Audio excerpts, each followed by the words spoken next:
cuaca cukup gelap gulita, ditanda akan turun hujan di daerah kosanku. Aku merasakan udara sudah tidak sempurna seperti biasanya. Air pun mulai turun dengan percikan kecilnya, menandakan hujan gerimis sudah tiba. Aku segera masuk ke dalam kamar kosku yang kecil dan sempit itu. Sempitnya kamar kosanku bukan karena ruangannya, akan tetapi karena barangku dan buku yang sangat banyak dan tidak tersusun rapi. Perkenalkan, namaku Sinta. Aku salah satu mahasiswa tingkat 3 yang sedang gundah akan fenomena dunia. Kuliah di jurusan Pendidikan Bahasa dan Sastra Indonesia. Jurusan yang sering dijuluki orang-orang jurusan yang halu, penuh mimpi. Padahal di jurusan yang aku tekuni ini adalah salah satu jurusan yang menurutku paling keren. Tidak tahu kenapa aku sendiri menyebutnya keren. Mungkin karena ada mahasiswa dan mahasiswi yang berpotensi di dalamnya. Aku sekarang menginjak semester 6. Yang sebenarnya semester sekarang itu adalah semester yang paling membuat diriku kehilangan status mahasiswaku. Di awal masuk perkuliahan semester 6 masih terasa baik-baik saja.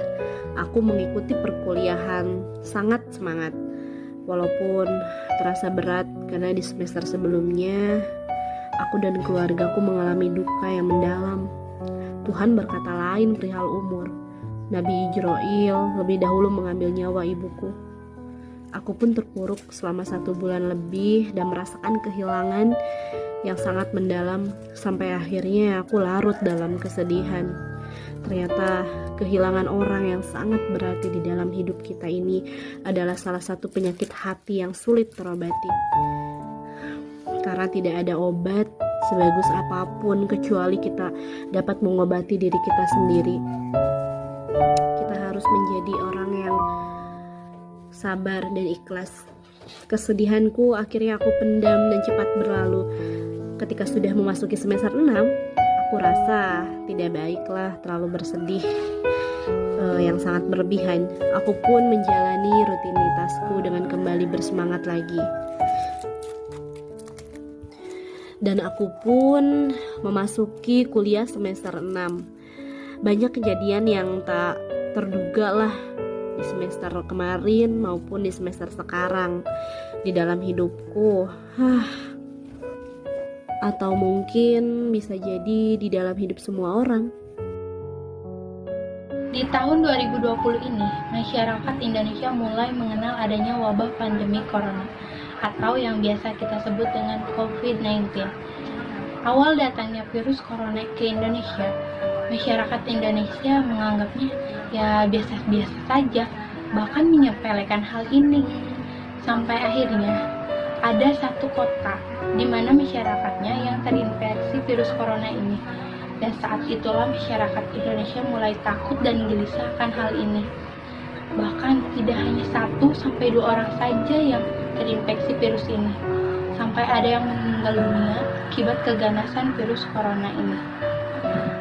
Aku kira hal ini akan berlangsung 1 minggu saja, tetapi dugaanku salah besar. Wabah ini semakin meluas, sampai akhirnya pemerintah menetapkan adanya sistem di rumah saja. Semua aktivitas dihentikan, termasuk perkuliahan, sekolah, dan lain sebagainya. Sekolah pun proses pembelajarannya melalui online atau daring, melalui aplikasi chat seperti WhatsApp, Google Classroom, Zoom, dan lain sebagainya. Aku pun tidak hanya tinggal diam di kosan saja, karena aku rasa wabah virus ini akan semakin meluas kemana-mana. Akhirnya, aku pun memutuskan untuk pulang ke rumah orang tuaku di Bogor. Hari demi hari ku lalui, meskipun rasa jengkel dan kecewa yang ada karena akibat virus ini, kita tidak bisa bertemu dan bersilaturahmi secara langsung. Di daerahku saja, jalanan, tempat-tempat yang tadinya ramai seketika menjadi hening akibat adanya wabah virus corona ini. Bahkan tempat ibadah saja menjadi hening dan sepi. Jujur, aku kecewa dengan adanya virus corona ini, karena tempat ibadah menjadi sepi. Dan ini menyusahkan banyak orang, meresahkan semua orang.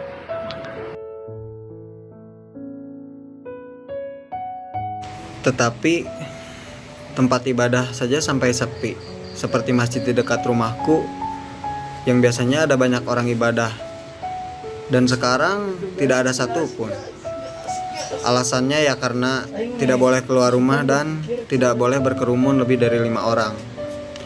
Sampai suatu pagi aku bergegas pergi ke pasar. Aku bertemu dengan tukang sayur langganan keluargaku. Neng, pulang ke Bogor kapan? Tanya Ibu Wiwin, penjual sayur. Minggu kemarin, Bu, sebelum corona menyerang. Saya langsung pulang, Bu, waktu itu, jawabku. Oh iya, Neng, Ibu juga pusing. Semenjak pemerintah menyuruh masyarakat untuk diam di rumah saja, jarang nih ada yang datang ke pasar. Karena mereka takut kena corona kali ya, sahut Ibu Wiwin. Iya, Bu, mungkin sebagian orang takut karena wabah virus corona ini dapat tertular lewat uang atau alat yang pernah dipegang orang yang positif corona, jawabku lagi. Tapi Neng, kalau terus seperti ini, kasihan rakyat kecil yang penghasilannya tidak tentu. Masa mau di rumah terus kalau nggak ada duit, mau bagaimana? Mati kelaparan nanti, Bu, sama keluarganya, jawab Bu Wiwin dengan suara rapuh. Aku pun tercengang dan berpikir bahwa adanya pandemi COVID-19 ini memang meresahkan rakyat kecil dari segi finansial. Orang yang kaya raya mungkin bisa survive atau bertahan hidup dengan adanya wabah ini. Akan tetapi benar sangat sulit untuk rakyat kecil yang hidupnya tergantung dari per hari dia kerja. Entah itu tukang ojek, tukang sayur, ataupun penjual asongan. Banyak hal yang harus dilakukan oleh pemerintah untuk bisa memberikan bantuan kepada rakyat kecil. Apalagi akan dilakukannya sistem PSBB atau pembatasan sosial berskala besar ini. Semakin membuat resah rakyat kecil. Aku pun dan keluarga ikut resah adanya wabah ini. Sepulangnya dari pasar, aku langsung menuju ke rumah dan membuka obrolan bersama ayahku perihal wabah pandemi COVID-19 ini. Ayah, COVID-19 ternyata tidak hanya menyatukan keluarga untuk meluangkan waktu terus ya. Ternyata adanya wabah ini membuat segelintir beberapa orang merasa tertindas akan ketakutan terkena virus COVID-19 dan bingung kalau di rumah saja bagaimana bisa makan. Tanyaku kepada ayah. Ayahku menjawab, iya Neng, memang ini benar-benar di luar dugaan manusia. Tuhan sedang menguji manusia dengan adanya penyakit ini. Yang pasti kita harus tetap bertahan hidup. Jangan terus-menerus mengeluh karena adanya wabah ini. Akan tetapi kita juga harus berdoa dan menjaga pola hidup yang sehat agar kita bisa hidup sehat dan terhindar dari penyakit ini. Akhirnya aku pun paham dengan adanya musibah penyakit yang ada di Indonesia ini. Aku harus menjaga kebersihan serta berdoa terus-menerus kepada Sang Pencipta. Karena bumi ini dan isinya sudah semakin tua dan kita harus menjaganya. Begitupun dengan orang tuaku, mereka semakin tua dan aku harus bisa menjaganya.